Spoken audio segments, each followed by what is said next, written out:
for the answers to the universe, waiting for someone to wake me up, tell me that this is all just a dream.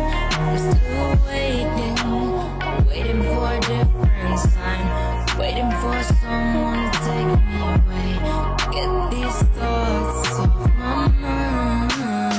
As I wait, thinking of you.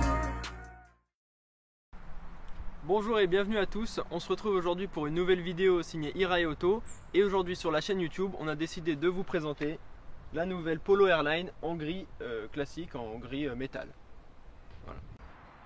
Donc sur l'avant, la calandre avant de la Polo, on retrouve là le gros logo Volkswagen. Donc il faut savoir quand même que la Polo, ils sont vraiment, les ingénieurs de chez Volkswagen, ils sont repartis d'une feuille blanche pour complètement refaire la voiture.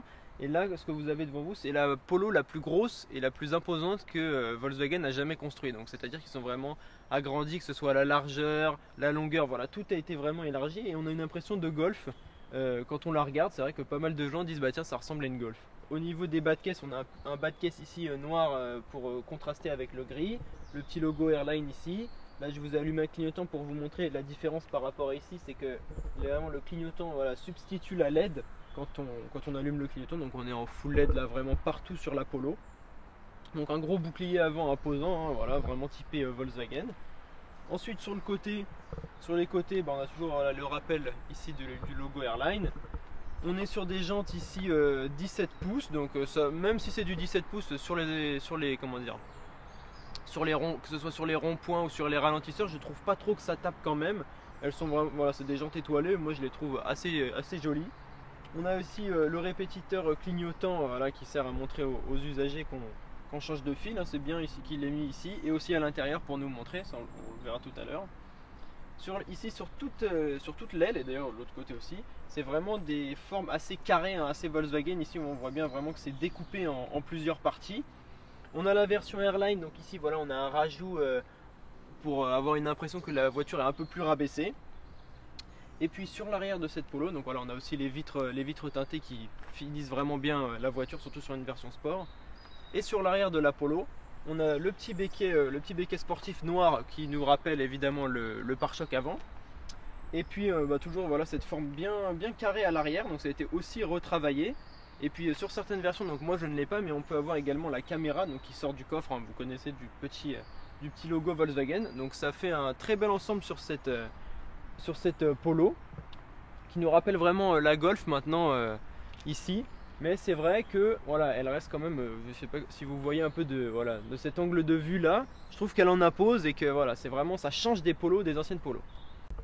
Alors pour ce qui est de l'intérieur de la Polo, ici on est vraiment sur un intérieur très sobre, un mélange de gris et de noir pour ce qui est essentiellement du tableau de bord. Ici on a toujours nos compteurs analogiques, hein, voilà, ça reste assez classique. Un grand volant avec nos commandes ici pour tout ce qui est régulateur, limiteur, et ici tout ce qui est commande vocale. La partie la plus intéressante de cette Polo, je dirais que c'est ici tout ce qui est médias et navigation. Donc voilà, full tactile pour la planche de bord, avec, vous le voyez, tous les petits, un gros GPS hein, vraiment orienté vers nous. Et vous voyez, les logos vont apparaître juste quand je passe ma main. Voilà, ça c'est vraiment intuitif, c'est vraiment bien. Ça évite de trop tergiverser, de ne pas avoir les mains sur le volant quand on conduit. On a ici donc la radio, on a les médias quand on branche notre téléphone en Bluetooth, le téléphone, etc. On a les paramètres de la voiture quand on est en train de rouler. Et ce qui est intéressant, c'est de voir, voilà, quand on branche son téléphone, on a vraiment un replay, une réplique du téléphone. Voilà, là c'est un iPhone. On a vraiment une réplique du téléphone sur l'écran et ça nous permet d'avoir tout. Voilà, ici il y a Waze notamment, on peut avoir YouTube, on peut avoir Spotify. Hein, voilà, il est ici. C'est vrai que c'est bien, on peut vraiment tout mettre dessus, même quand vous avez par exemple l'application Coyote et tout ça. C'est vraiment parfait pour tout ce qui est synchronisation et voilà, ça nous fait vraiment penser à la définition de l'iPhone roulant ici, je pense qu'on peut l'utiliser. Alors pour ce qui est de l'intérieur de la Polo, ici on peut remarquer que voilà, on est sur un mélange gris-noir hein, toujours. Les sièges, des sièges semi-baquets en tissu. Un petit peu dommage qu'ils aient pas pensé à mettre une petite touche de cuir, surtout sur une version sport, mais bon, on peut pas tout demander non plus. Ici on a les réglages, les commandes des phares, hein, bah, voilà, c'est typiquement Volkswagen, elles sont pas au volant, mais elles sont voilà, sur le petit bouton ici.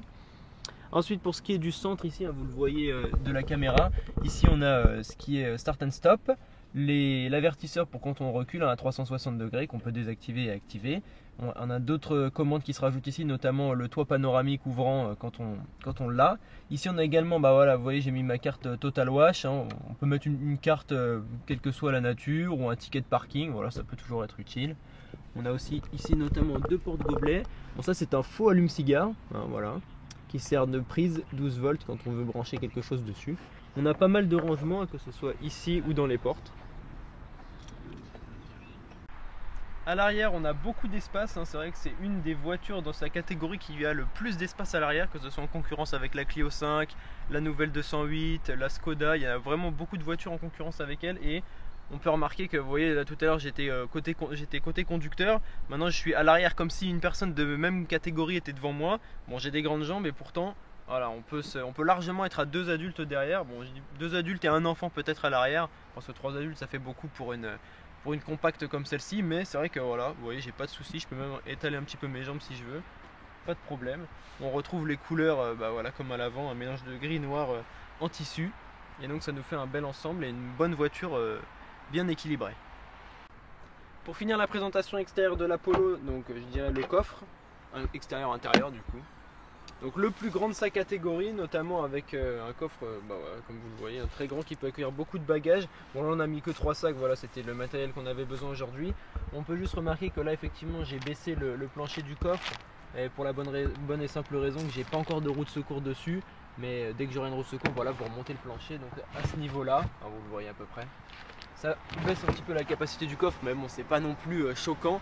Et voilà, là Volkswagen a mis vraiment la barre très très haute sur cette compacte citadine. Bon, comme je vous ai dit tout à l'heure, voilà, le moteur 95 chevaux essence, il est calme de l'extérieur. Très silencieux, même quand on démarre. Voilà. Toujours très silencieux. Alors pour commencer cette petite phase, bah justement voilà, il y a un ralentisseur juste devant nous. On va voir tout de suite les jantes 17 pouces. De toute façon vous allez le voir rapidement avec la caméra. On va voir si si elle bouge beaucoup ou pas. Voilà, et puis ralentisseur, on a un plus gros ici. Voilà, c'est assez calme, faut pas non plus passer à 80 dessus, mais bon, si là on n'a pas grand monde, on peut peut-être s'attarder un instant sur la navigation comme je vous ai montré tout à l'heure. Voilà. Très, très pratique, vraiment le fait que ce soit orienté vraiment vers le conducteur, ça c'est pratique, et voilà, ça favorise quand même, on va dire, la réduction de l'accident, parce que c'est vrai que des fois quand on met, voilà, juste on change de radio, ou on met le GPS, on touche le GPS, bon. Alors on est parti. Donc c'est une boîte, je trouve, ça fait à peu près 3000 km que je l'ai là. C'est une boîte, je trouve, assez courte mais assez réactive, elle est très bien. Pour un moteur essence bien équilibré, pour un 95 chevaux.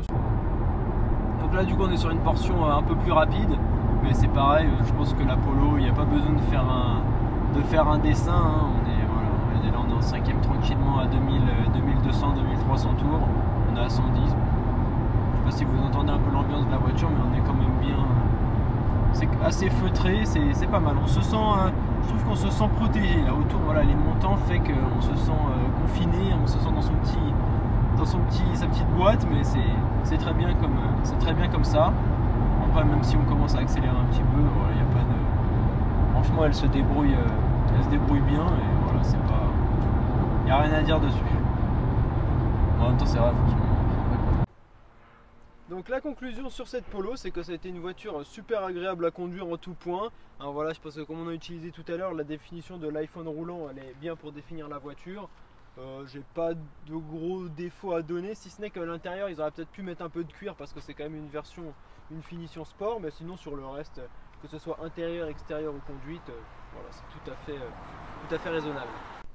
Pour terminer cette vidéo, n'oubliez surtout pas de vous abonner à la chaîne Hirai Auto. Vous pouvez aussi nous rejoindre sur Instagram, sur Facebook. Ça nous fait vraiment plaisir. Voilà, on a dépassé les 100 abonnés. Donc bon, c'est pas grand chose pour nous qui commençons, mais c'est déjà quand même un grand pas vers le futur. Et donc cette année, on a décidé d'être encore plus diversifié que l'année précédente, parce que voilà, il y a eu des choses à mettre en place, etc. Mais n'oubliez pas de vous abonner. On se retrouve dans 15 jours pour un vlog à Francfort.